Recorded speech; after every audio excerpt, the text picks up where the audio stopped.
नवरात्रीच्या उपवासाचे महत्त्व. नवरात्रीच्या 9 दिवसांचे महत्त्व आयुर्वेदामध्ये आरोग्य आणि रोगप्रतिकार शक्ती वाढवण्यासाठी विशेष आहे. हे दिवस ऋतू बदलाच्या काळात येतात, जेव्हा शरीराची रोगप्रतिकार शक्ती कमी होते. त्यामुळे या काळात आयुर्वेदानुसार काही विशिष्ट नियमांचे पालन करणे फायदेशीर मानले जाते. उपवास, व्रत आणि त्याचे फायदे. पाचन संस्था शुद्ध होते. उपवासामुळे पचन संस्थेला विश्रांती मिळते.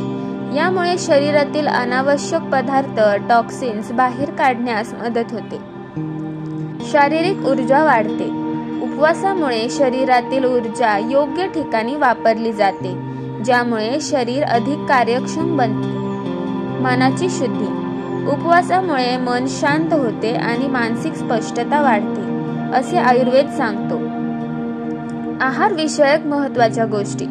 सात्विक आहार. उपवासाच्या काळात सात्विक, शुद्ध आणि हलका आहार घ्यावा. यात फळे, भाज्या, दूध, दही, राजगिरा, शेंगदाणे आणि काही प्रमाणात बटाटा यांचा समावेश होतो. धान्य टाळावे. या काळात गहू, तांदूळ आणि कडधान्ये टाळणे योग्य मानले जाते, कारण ती पचायला जड असतात. पाणी भरपूर प्या. शरीर हायड्रेटेड ठेवण्यासाठी भरपूर पाणी पिणे महत्त्वाचे आहे. मीठ कमी वापरा. उपवासाच्या पदार्थांमध्ये सैंधव मीठ, रॉक सॉल्ट वापरणे अधिक योग्य मानले जाते, कारण ते पचायला सोपे असते. आयुर्वेदिक दिनचर्या. ब्रह्ममुहूर्त. ब्रह्ममुहूर्तावर उठणे म्हणजे सूर्य उगवण्यापूर्वी आणि ध्यान करणे शरीर आणि मनासाठी फायदेशीर आहे. मसाज, अभ्यंग. तिळाच्या तेलाने शरीराचा मसाज केल्याने रक्ताभिसरण सुधारते आणि त्वचा निरोगी राहते. योग आणि ध्यान.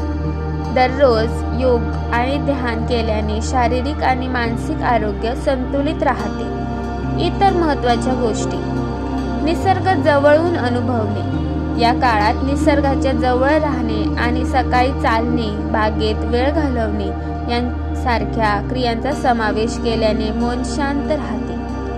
नकारात्मक विचार टाळा.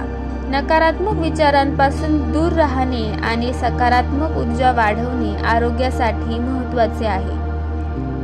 या सर्व आयुर्वेदिक पद्धतींचे पालन केल्यास नवरात्रीच्या काळात शरीर शुद्ध होते, रोगप्रतिकार शक्ती वाढते आणि मन शांत राहते असे मानले जाते. आयुर्वेदिक घरगुती उपाय व आरोग्यविषयक नवनवीन माहिती रोज आपल्या मोबाईलवर मिळवण्यासाठी चॅनलला सबस्क्राईब करा. धन्यवाद.